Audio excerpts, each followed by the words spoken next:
Typography has a special place in the world of design, and it can dramatically impact the way a design feels. It can make a design look busy or clean. It might even be the design itself. Through understanding the anatomy and structure of typography, it goes a long way in deepening your understanding of design. This is a serif font.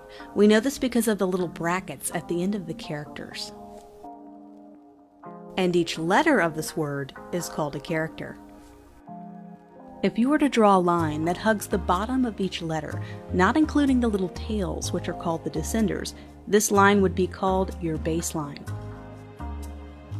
You can also draw a line across the top of these characters, which does not include what's called the ascenders, or this little area right here, and then you can draw your second baseline. What are between these two lines is the very core of your word or character, and this can help you find balance in your type.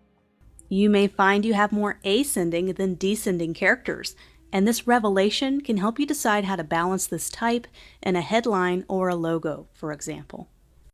The line that can be drawn at the top on the tip top of your ascenders is called the ascent line. The line that can be drawn across the bottom of your descenders is called the descent line, so hopefully that can be easy to remember. With a really good font, you'll be able to draw these nice ascending and descending lines across the top and the bottoms, but not all fonts or typefaces work that way. Script fonts, like this one, don't always follow this nice lined pattern. Now let's go over some basic typography vocabulary. The tail is the very tip of the character. The descender area, which we now know takes up the bottom half, the tail is just the very tip of the character. This is an example of the stem of the character. Ears are anything that expands outside of the character, like in this example of the G.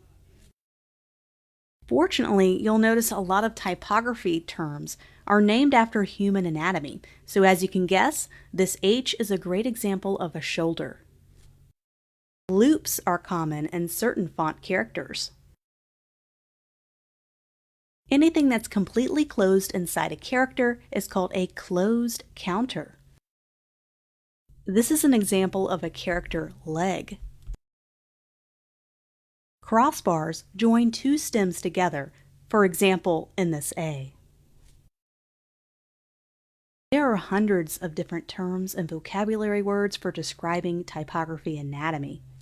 I'm not going to learn them all, and you don't have to know them all, but it's great to be familiar with some of the basic vocabulary. That means knowing some of the basics is fantastic, but don't feel like you have to know every single term and memorize it. What's most important is studying how type feels, looks, and behaves with other characters, words, and colors and designs to make our overall pieces cohesive and balanced.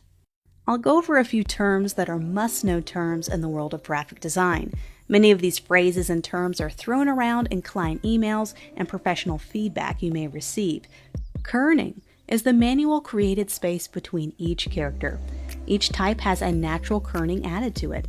When you manually reduce or expand the spacing between the characters using software like we'll use in the class, you'll get the term kerning. In logo design, for example, I always try to manually kern type characters because even just slight adjustments can make a big impact on how it looks. The default spacing on fonts is not always perfect. Also, kerning can help balance the logo by increasing or decreasing the space created between characters. Tucking that letter in to reduce that extra white space can elevate your type in your design. I love to experiment with different font options when doing logos and headlines. Some fonts work really well for my desired look, beautiful serifs, tails, and loops. But take, for instance, these fonts. Notice how they look pretty similar at first glance, but they vary quite a bit when you zoom in and you look for the little details.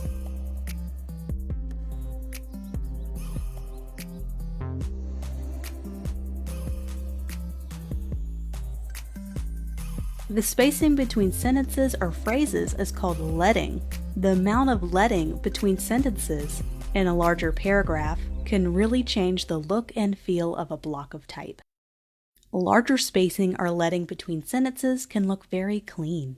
Tighter spacing can feel pretty cramped. When you are learning intermediate or advanced design techniques, you'll need to know how to manually space and balance logos, headlines, and custom lettering. When working on headlines or type, I like to tighten the spacing between characters or words.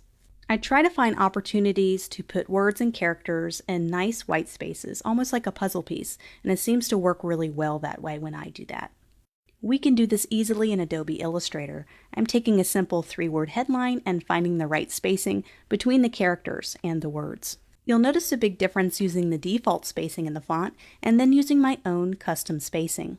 There seems to be a big difference when I really start to play and noodle around with it. Sometimes your main headline and phrase is the biggest focus of your design, and having a nice custom-tailored look to your typography goes a long way in making it look professional. It's also good practice to combine different font types and styles in the same headline. So in this case, taking our less important words and making them smaller and in italics, and pairing it with a nice script font and combining that together, and also using the sans serif font, it really works well together. Also, tucking in words and reducing large amounts of white space between the characters and letters makes it seem more like a cohesive design. Custom lettering is very important in logo design and branding. In this case, I'm taking 2 script fonts and combining them together to make one unique word. Script fonts can be tricky. If you don't like how a script font looks with the first capital letter, you can always take another script font and use that as the first capital letter if you like how that looks a little bit better. So in this case, switching out that first letter makes it more readable. You can take a typical font and use it as your base font. From there, you can add something unique or distinct to make it your own type and make it unique to your brand. I have a wonderful downloadable resource that goes along with this lesson that contains an anatomy of typography poster that goes over a lot of the terms we went over in this lesson and more.